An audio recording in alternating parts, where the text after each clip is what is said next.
What is going on, Obscure Mic people? I am excited as hell to do this microphone today. So, thankfully, thanks go out to two people, actually. Two people, two groups, two things.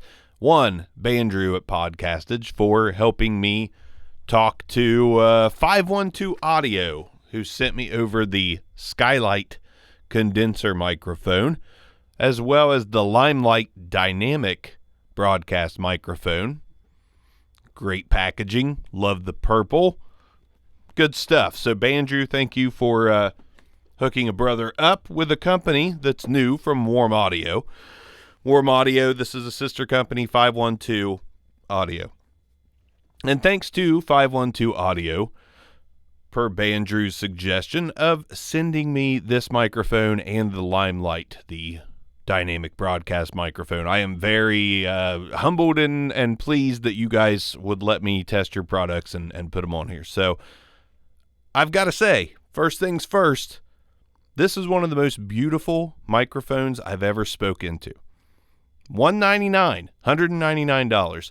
It's substantial. It's weighty. The shock mount is quite frankly fantastic. As you see there, I'm pushing it up and down. That's what she said. The grill, the mesh, just everything about this microphone screams quality. And I've got to admit, I watched Bandrew's Limelight review, and the Limelight reminds me, the broadcast dynamic reminds me of the H&A AC50, which I have around here somewhere. And I am going to do like some side-by-side stuff with the Limelight.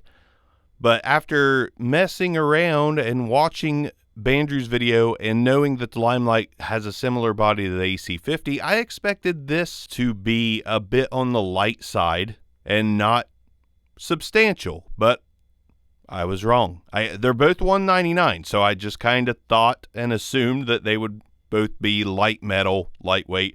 No, this is a tank. This is an absolute tank. And as a matter of fact, let's check out a video of me doing an unboxing of said tank. All right, beautiful packaging on this microphone. Like I said, you open up the box to reveal some documentation first and foremost. Show that to you. We won't open it quite yet. We also have a pop filter. One of those, those kind, the basket. I like those kind. They work. They're effective. They're nice. Then we also have a shock mount. Like I said, substantial, really nice shock mount. Really impressed with this thing. I know I've seen some like this, but this one's really, really good. Good metal, good quality. Really good package so far. Then we unzip the bag to reveal what else but a microphone. There it is, the 512 Starlight. And again, this thing, I was not expecting to pull this out of there and feel the weight. And it is just tank-like. It is beautiful, shiny. I love that 512 logo. I love that grill. No bells or switches, just an XLR port. But man, that's a sexy mic. That, to me, is a sexy mic. Great grill.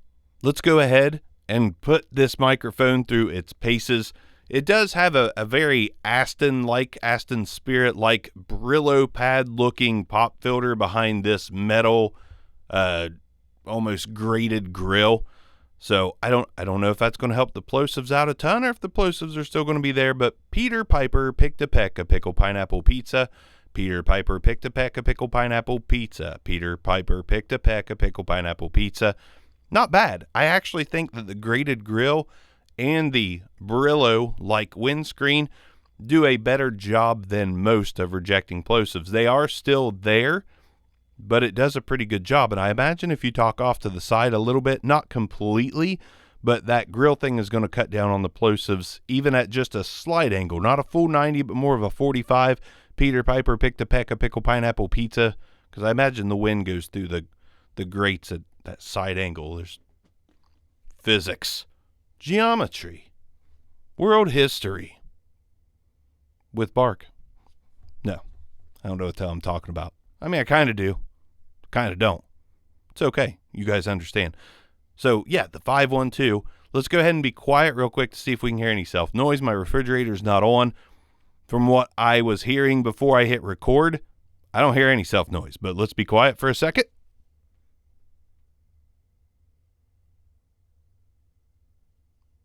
And I do have this on a 17 on the Rodecaster Pro, kind of my sweet spot for most condenser microphones. Let's look at the documentation and see if we do have some specs. All right, so as far as specs, there's not a frequency response chart that I see. No, but we do have a 34 millimeter gold-plated large diaphragm capsule, cardioid polar pattern, 20 hertz, 20 kilohertz.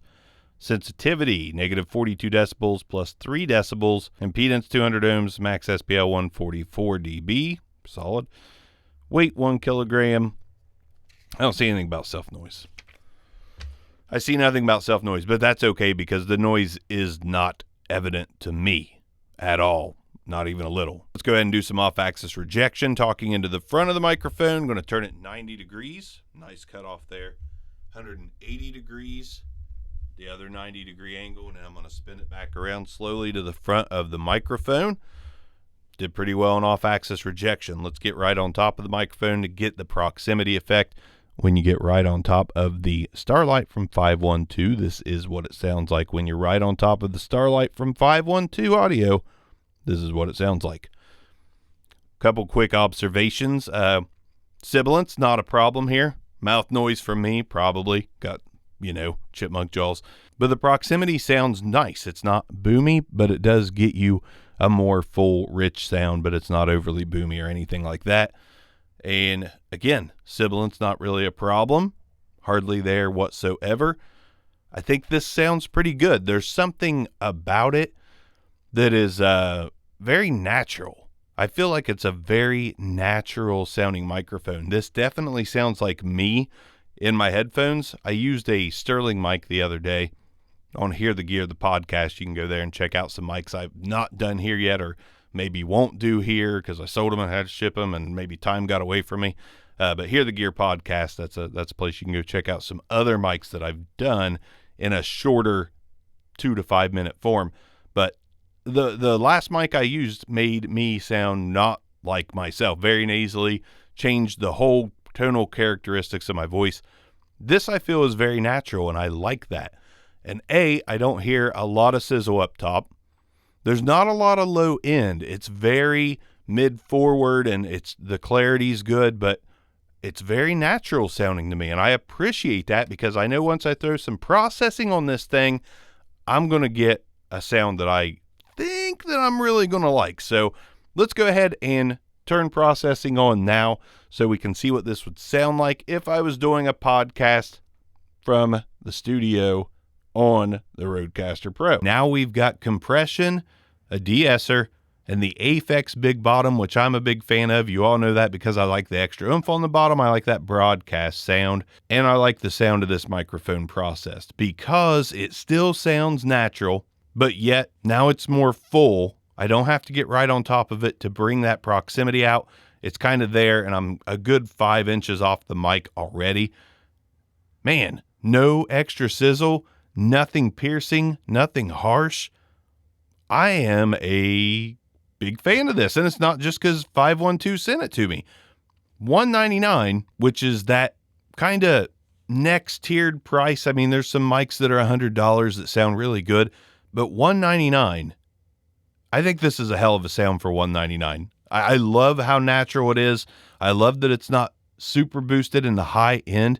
It's not like dark or super flat either, but it's just a nice rounded out sound, like a really well-rounded. I'm really digging this. I am really digging this. I'm not hearing hardly any harshness in my ears whatsoever. Still staying natural with the compression and the big bottom. I'm going to go ahead and give this a green light. $199. Very substantial, very weighty, great shock mount. I'm going to go ahead and pound on the table, not too hard, but just to see if that comes through the mic. I'm going to tap on the mic a little bit to see if you get, it's not a resonant sound, but you're going to get the taps anyways.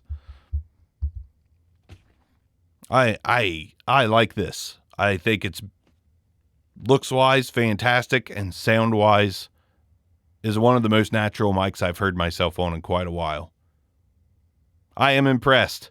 I am very, very impressed. Warm Audio, sister company 512. Good job. Excellent job. And thanks for sending it to me because I enjoy the heck out of this. This is a really solid microphone for $199. Now, beware. I'm always as honest as I can be. I'm not thinking I'm going to have the same opinions on the dynamic because of the build quality. And from Bandrew's video, I don't know if that's going to sound good on my voice or not.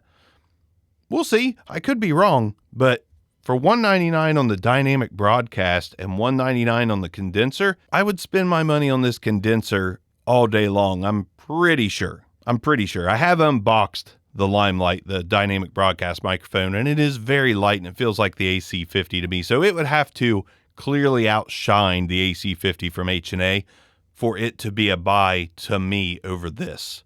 But at least I'm talking about the same company competing with itself. This is fantastic.